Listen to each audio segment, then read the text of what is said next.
Activity 6.16, Proportional Reasoning Applications with Ratio Tables, Part 1. There are different ways of doing ratios, and a very beneficial, popular way is ratio tables because it avoids doing just a cross multiplication, which students love to do in any situation, even when they can't.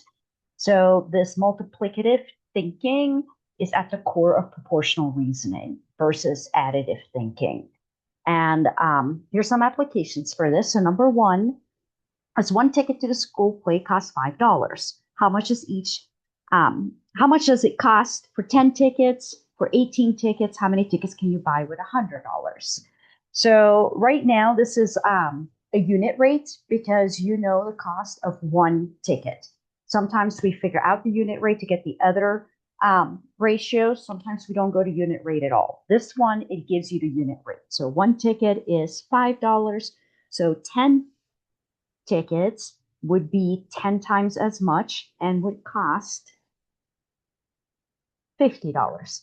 So even though from 1 to 10 is plus 9, we don't do 5 plus 9 to get the amount it was going to cost for 10 tickets. We want to think about this multiplicative. We multiply 1 by 10, so we multiply 5 by 50.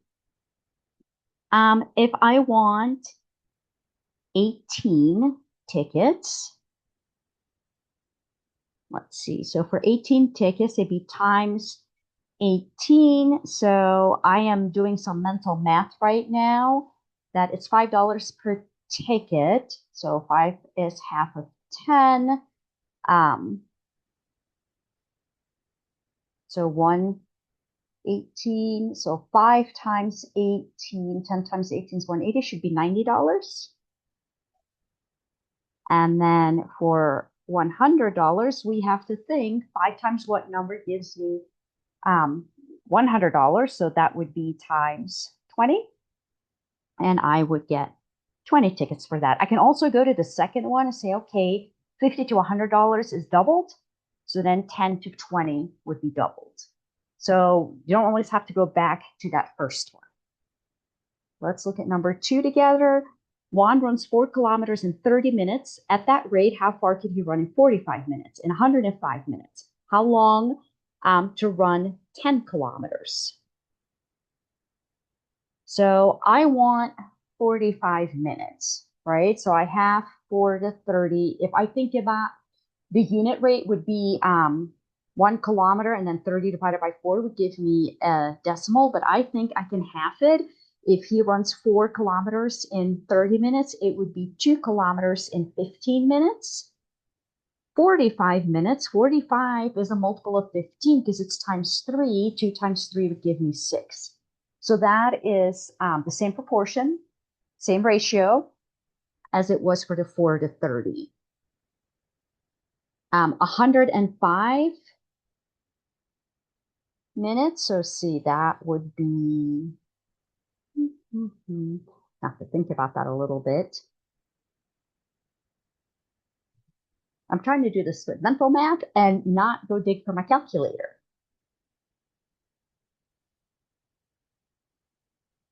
So let's do 15 times 7. How does that sound? This times 7, that would give me 70 and 35. So 2 times 7 would be 14 kilometers.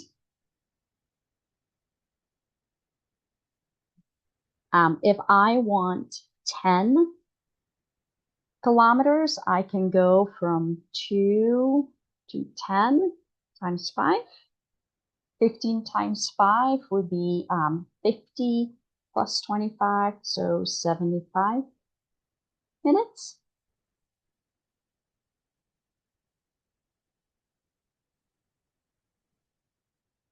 Think about that. Oh, yes. And I just noticed something else. So I said we can't just add like something to the top number, something to the bottom number. So we do think of these as equivalent fractions, right? In your ratio table, you create a bunch of equivalent fractions. But I'm seeing here that 4 plus 6 would give me 10, and 30 plus 45 gives me 75. So I am allowed to add the ratios. not just the same number to top and bottom, which is not what's happening here because I have 46 and 30 to 45. Okay, let's look at number 3. Elijah reads 30 pages in 75 minutes. How many can you read in 20 minutes? In 30 minutes, how many minutes to read 100 pages? Okay, so I see 30 and 75. And I'm honestly still using some of these divisibility rules we looked at a long time ago because I know both these numbers are divisible by 3. So that would be 10 pages. 75 divided by 3 would be 25 minutes.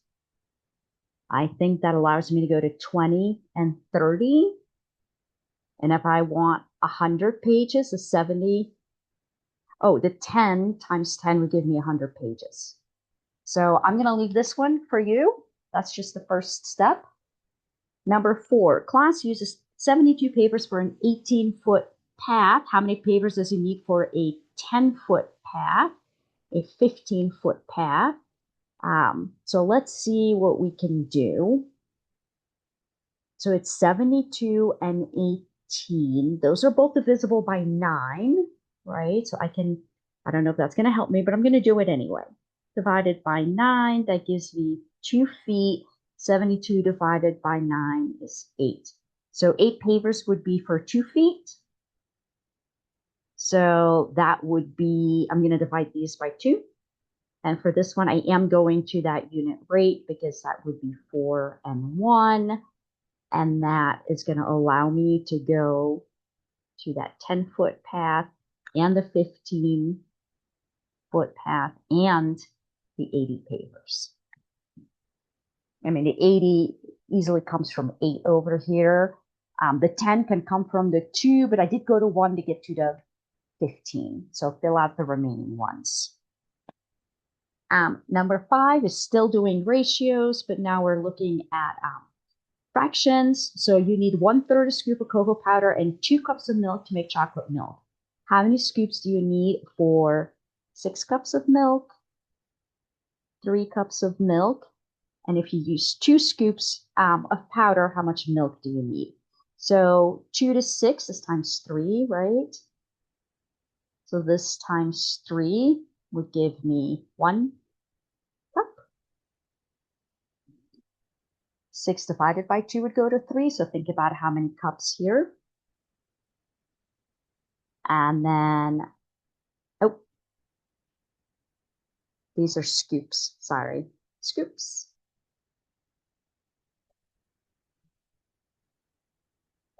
And if you use 2 scoops, you want to know how many cups of milk.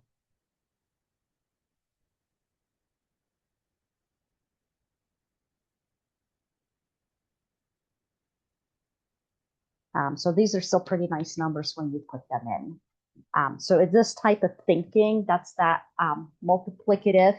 So we don't always multiply by a whole number. You can also multiply by a fraction, which is the same as dividing, which is what was illustrated right here in number 4. So as long as you do the same to the top and bottom when multiplying or dividing, then you set up proportions and they have the same ratio.